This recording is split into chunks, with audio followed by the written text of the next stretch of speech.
दोस्तों नमस्कार। आप सुन रहे हैं 90.4 एफएम किसान रेडियो बस्ती। मैं हूं आपकी होस्ट, आपकी दोस्त आरजे जया।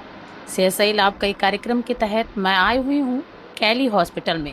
और यहां पे हमारे बीच एक सर मौजूद हैं। नाम तो नहीं पता मुझे, लेकिन उनका परिचय उन्हीं से जानते हैं, फिर उनसे कुछ बातें करेंगे। जी सर। जी, धन्यवाद। मेरा नाम डॉक्टर कमल नयन मिश्रा है। मैं बस्ती कैली में पोस्टेड हूँ। SMO senior medical officer nodal DRTV centre का मैं नोडल हूँ।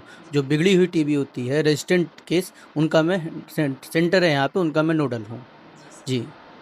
तो आपने कहा बिगड़ी हुई टीबी जो होती है आप उनको देखते हैं, तो इसके बारे में आपको काफ़ी मतलब हद तक जानकारी भी होगी, अच्छे तरीके से जानकारी होगी।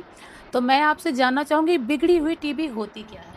जी, बिगड़ी हुई टीबी का मतलब होता है जो मरीज़ अपनी सें 2 प्रकार की टीबी होती हैं। एक जी, ड्रग सेंसिटिव टीबी होती है और एक ड्रग रेजिस्टेंट।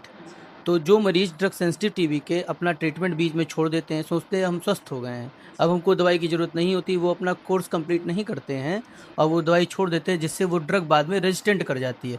उसकी वजह से उनको वो टीबी हो जाती है जिसमें ड्रग सेंसिटिव दवाइयाँ काम नहीं करती हैं। तो फिर उनको अलग दवाइयाँ देनी पड़ती है, जिसका ड्यूरेशन काफ़ी लंबा है। अब तो सरकार की सुविधा आ गई है कि नया ट्रीटमेंट आया बीपाल रेजिम, जिसमें 6 महीने का ट्रीटमेंट है। नहीं तो पहले 18-18 महीने आपको बिगड़ी हुई टीबी में दवाइयाँ खानी पड़ती थी और उससे काफ़ी दिक्कतें होती थी, जैसे शरीर का कालापन होता था, लीवर खराब होते थे। इसलिए मरीजों को बताया जाता है कि आपको जो भी ड्रग सेंसिटिव के मरीज हैं, उनको पूरा कोर्स अपना पूरा करें। वो बीच में या कभी कोर्स छोड़े ना अपना। इसी को टीबी को जो कोर्स छोड़ देते हैं, उनको बिगड़ी हुई टीबी होती है, जिसको हम ड्रग रेजिस्टेंट टीबी कहते हैं, एमडीआर टीबी कहते हैं। जैसे कोई भी पेशेंट अगर टीबी का पेशेंट है मतलब स्टार्टिंग टीबी का है और उनको 6 महीने का कोर्स करना होता है, फिर वो अगर बीच में कोर्स छोड़ देते हैं, तब इस प्रकार की टीबी जी, होती जी, है। तब इस प्रकार की होती है और दूसरा होता है कि जैसे जिनको इस प्रकार की टीबी हो गई अपना दवाई छोड़ के, तो वो ड्रग रेजिस्टेंट हो जाते हैं। फिर वो और लोगों को भी वही टीबी फैलाते हैं, तब जो और लोग जो उनसे कॉन्टैक्ट में आते हैं, उनको ड्रग रेजिस्टेंट होती है डायरेक्ट, उनको सेंसिटिव नहीं होती फिर।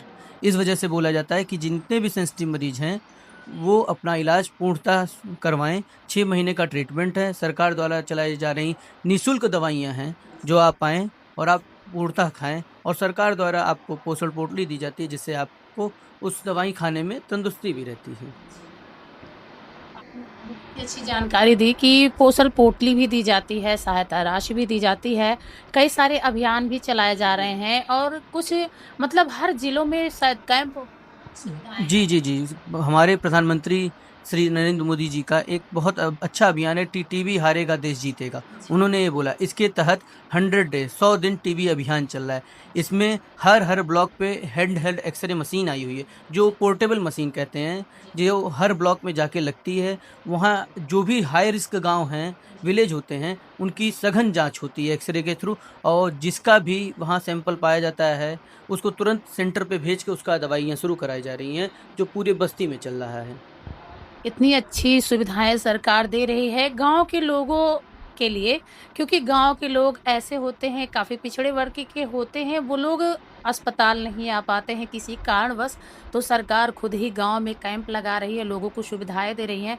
इसके बाद भी अगर लोग अपना इलाज ना करवाएँ, तो उस पे आप क्या कहना चाहेंगे? हमारा यही कहने का उद्देश्य है सभी से कि टीबी कोई बहुत बड़ी बीमारी नहीं है। जी, अगर आप इलाज करवाएँगे तो आप स्वस्थ होंगे। जैसे हमारे खाँसी-जुकाम होता है, नॉर्मल बीमारी उसी तरीके से टीबी है। जी। लेकिन लापरवाही की वजह से बीमारी गंभीर हो जाती है और जो सरकार की सुविधाएँ चल रही हैं, उसका आप पूर्णतः उपयोग करें, क्योंकि सरकार ने आपको वो सुविधाएँ फ्री ऑफ कॉस्ट बिना एक निःशुल्क दी हैं। जी। तो उसका आपको पूर्णतः उपयोग करना चाहिए, क्योंकि अगर आप टीबी के मरीज़ हैं, तो आपके बच्चे भी टीबी के हो सकते हैं। आपके जो जो लड़कियाँ प्रेग्नेंट होती हैं, उनमें सोचिए टीबी की दवाइयाँ साइड इफ़ेक्ट करती हैं, बच्चों में विकृतियाँ आ सकती हैं। इसलिए उनको इस पे ध्यान देना चाहिए। अगर उन बताया जा रहा है कि आपको टीबी हुई है, तो आप उसकी जाँच करवाएँ पूरा और पूर्णतः दवाई लें, जो निःशुल्क हैं और जाँचें भी पूरी निःशुल्क होती हैं। आपको ₹1 की देने की ज़रूरत नहीं होती है। टीबी किस प्रकार की होती है और इसके लक्षण क्या होते हैं? सर कुछ उस पे भी प्रकाश डालें आप। जी देखिए, टीबी के लक्षण सामान्यतः यही होता है कि जिन